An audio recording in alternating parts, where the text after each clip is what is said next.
mengisahkan tentang seorang gadis cantik berusia 18 tahun bernama Lady Catherine, yang baru saja melangsungkan pernikahannya dengan seorang pria kaya berusia 40 tahun bernama Alexander Lester.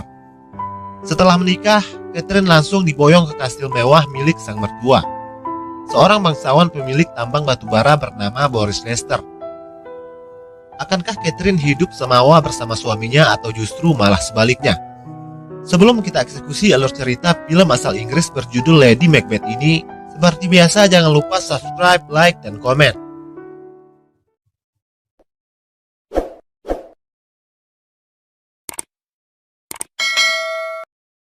Kehidupan pernikahan Catherine tidaklah sesuai seperti apa yang dia impikan. Alih-alih hidup bahagia bak putri kerajaan, di rumah barunya itu, dia justru hidup layaknya tahanan penjara. Dengan aturan ketat yang dibuat oleh mertuanya yaitu Boris Lester, Boris memiliki sikap yang dingin dengan kedisiplinan yang sangat tinggi. Seperti tidak mengizinkan Catherine keluar dari rumah, tidak boleh terlalu banyak bicara atau bertanya, dan Catherine tidak boleh tidur jika suaminya masih belum pulang. Sementara Alexander justru selalu pulang larut malam dengan kondisi mabuk berat. Sehari-hari Anna hanya berinteraksi dengan pembantu rumah itu, seorang wanita kulit hitam bernama Anna. Belakangan baru kita tahu bahwa Alexander tidak pernah mencintai Catherine. Dia menikahi Catherine karena dipaksa oleh ayahnya, agar Alexander segera bisa memiliki keturunan. Tapi bagaimana bisa memiliki keturunan? Pada malam pertama saja, Catherine sama sekali tidak disentuh oleh Alexander. Entah punya kelainan atau apa, Alexander hanya menyuruh Catherine menanggalkan semua pakaiannya. Setelah itu, Catherine disuruh menghadap ke dinding. Sementara dia memainkan burungnya dengan cara manual, yaitu dengan tangannya sendiri. Setelah selesai, dia langsung tidur. Begitu juga dengan malam-malam berikutnya. Catherine hanya disuruh menghadap ke dinding tanpa busana, sementara dia hanya bermain secara solo.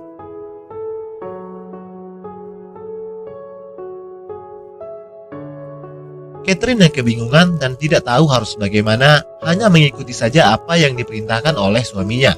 Pada suatu hari Alexander mendadak harus pergi keluar kota karena ada ledakan pada salah satu tambang batubara mereka. Setelah Alexander pergi, Boris mewanti-wanti kepada Catherine agar tidak perlu keluar dari rumah dan tidak boleh melakukan apa-apa. Boris bilang, simpan saja tenagamu untuk melayani suamimu dengan baik saat dia pulang nanti. Setelah suami dan mertuanya pergi, Catherine yang merasa kebosanan karena tidak ada teman yang bisa diajak bicara dan tidak punya kegiatan apapun selain hanya pergi ke gereja pada setiap hari Minggu. Diam-diam dia keluar dari rumah, berkeliling di perkebunan kapas yang sangat luas. Pada suatu hari, Anna tidak datang ke kamar untuk melayaninya seperti biasa. Lalu dia memutuskan untuk mencarinya di luar rumah. Ternyata Anna dikerjai oleh tukang kebun anak buah suaminya. Anna diangkat dan ditimbang layaknya hewan ternak. Melihat itu, Catherine marah dan memerintahkan para tukang kebun itu untuk menuruni Anna. Setelah Anna pergi, Catherine bertanya kepada salah satu tukang kebun itu, berapa kira-kira berat badannya. Si tukang kebun itu lalu mengangkatnya secara paksa untuk ditimbang. Catherine sangat terkejut dengan ketidaksopanan pria itu. Dia merasa tidak dihormati sebagai istri dari bosnya. Catherine terlihat kesal dan menyuruh para tukang kebun itu untuk kembali bekerja.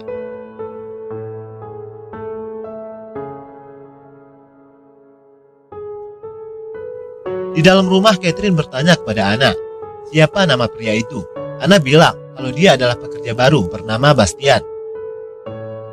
Catherine tampaknya sudah mulai penasaran dengan Bastian, pria yang 100% berbeda dengan sikap suaminya yang dingin. Keesokan harinya dia pergi lagi ke kebun kapas. Di sana dia berpapasan dengan Bastian. Bastian mencoba untuk menggodanya dengan mengajaknya bicara, namun Catherine tak menghiraukannya. Meskipun niatnya datang ke kebun itu hanya untuk melihat Bastian. Pada malam harinya, setelah selesai mandi, seseorang mengetuk pintu kamarnya. Ternyata itu adalah Bastian. Catherine sudah mencoba melarangnya untuk masuk, tapi Bastian tidak peduli dan tetap saja memaksa untuk bisa masuk. Bastian bilang, apakah kamu tidak merasa kesepian? Lalu secara tiba-tiba, Bastian mencium Catherine. Catherine awalnya menolak, mungkin karena sudah lama merasa kesepian, akhirnya dia pun luluh dengan rayuan Bastian. Malam itu mereka berdua pun bercocok tanam untuk pertama kalinya.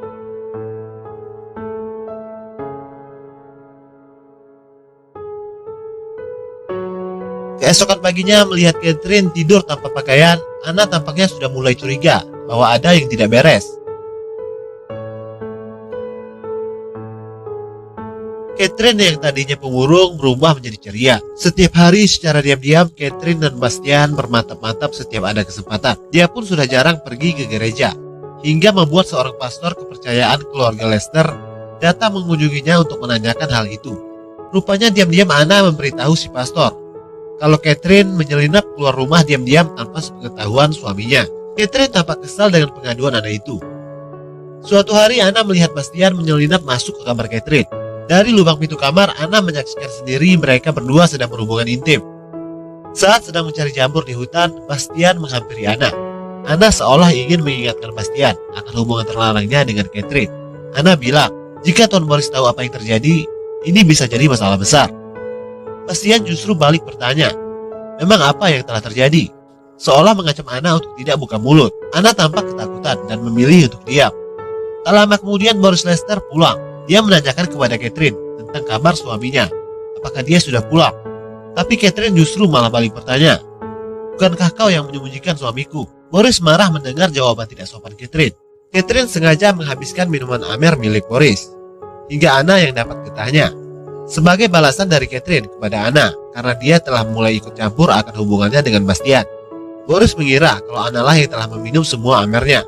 Lalu Boris menghukum Anna dengan menyuruhnya merangkak seperti hewan. Singkat cerita, Anna memberitahu Boris akan hubungan terlarang Catherine dengan Bastian. Boris yang marah besar mencambuk Bastian berkali-kali dan mengurungnya di kandang kuda. Mendengar Bastian yang dikurung, Catherine mencoba untuk membebaskannya. Namun kunci kandang itu dipegang oleh Boris. Tanpa rasa takut, Catherine memaksa Boris untuk segera melepaskan Bastian. Namun Boris malah marah besar dan memaki Anna dengan kata-kata kesat.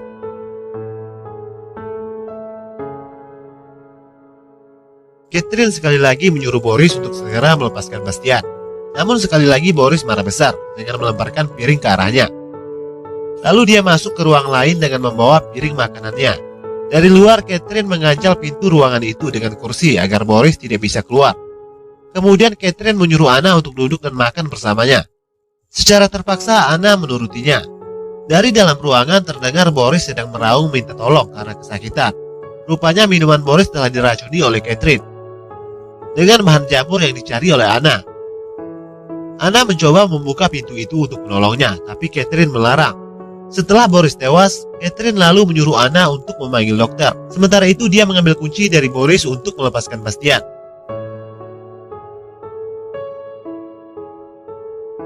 Setelah jasad Boris diperiksa, dokter bilang kalau Boris tewas karena penyakit lambung yang dideritanya. Anna yang menyaksikan kejadian itu tiba-tiba menjadi bisu karena syok. Mulai hari itu dia tidak bisa lagi berbicara sepatah kata pun. Catherine mendapat surat dari Alexander bahwa dia tidak bisa pulang ke pemakaman ayahnya. Dia meminta Catherine yang mengurus semuanya. Mulai hari itu Catherine membawa Bastian masuk ke rumah. Status Bastian berubah dari seorang tukang kebun menjadi tuan rumah. Singkat cerita, pada malam harinya saat sedang tidur, Catherine menyadari kalau suaminya sudah pulang.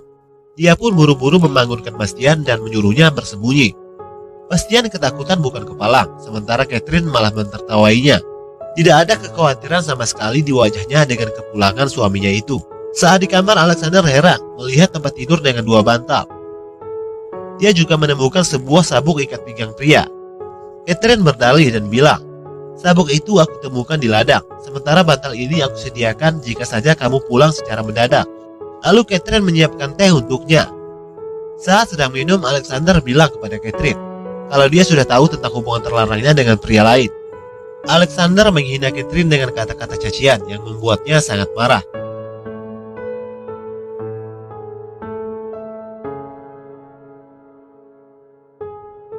Lalu dia membawa masuk Bastian dan mencoba untuk bermantap-mantap di depan Alexander.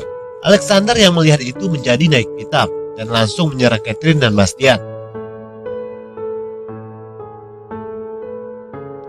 Setelah bergelut cukup lama, Alexander akhirnya tewas, dipukul oleh Catherine dengan besi berkali-kali. Bastian yang syok melihat itu ditenangkan oleh Catherine. Lalu jasad Alexander dikubur di hutan bersama dengan kudanya yang juga tewas ditembak oleh Catherine. Esok harinya mereka berperilaku seolah-olah tidak terjadi apa-apa.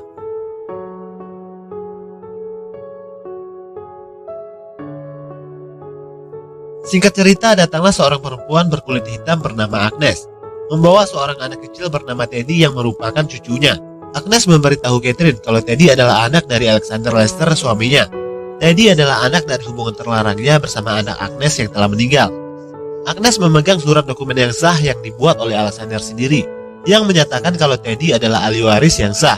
Teddy tampaknya mulai menyukai Catherine.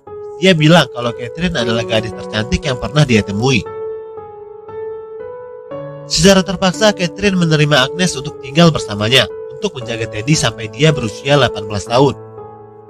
Catherine dan Bastian sudah mulai gelisah, karena selama Teddy dan Agnes tinggal di rumah itu, mereka tidak lagi punya ruang untuk bermantap-mantap. Sementara itu, Catherine menyadari kalau dia tengah mengandung anak dari Bastian. Teddy sudah mulai dekat dengan Catherine. Catherine bahkan sering mengajaknya jalan-jalan di ladang. Pada suatu malam, Catherine datang menemui Bastian. Namun Bastian menyuruhnya untuk pergi. Kita tidak akan pernah bisa bersama lagi selama Teddy masih ada di rumah. Esokan harinya, Teddy mengajak Catherine untuk bermain. Namun Catherine yang tengah tidak enak badan terpaksa menolaknya. Karena Teddy yang terus memaksa, Catherine jadi emosi dan secara tidak sengaja mendorongnya. Akibat dari itu, Teddy menangis kecewa. Lalu dia pun kabur dari rumah.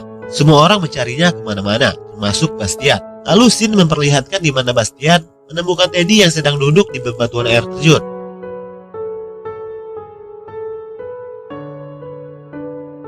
Lalu Sin berpindah lagi di mana Bastian membawa pulang Teddy yang dalam keadaan lemas. Agnes yang melihat orang asing masuk ke rumah dan memegang cucunya, marah-marah kepada Bastian lalu mengusirnya keluar. Melihat itu, Catherine tampaknya tidak suka melihat kekasihnya dibentak-bentak oleh Agnes. Dia pun pergi menyusul Bastian. Bastian mencoba untuk pergi dari rumah itu. Dia tidak terima dipermalukan oleh Agnes.